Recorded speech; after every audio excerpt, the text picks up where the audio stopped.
Wow.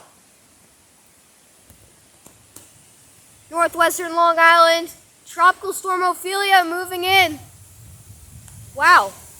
These are very intense and impressive winds here. These are winds that are gusting to 40 miles an hour. I was warning you guys about this earlier. Alright, this is what we were expecting.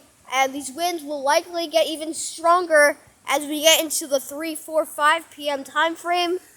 But Ophelia is still a very, very strong storm and is now approaching southern New England and the northeast coastline.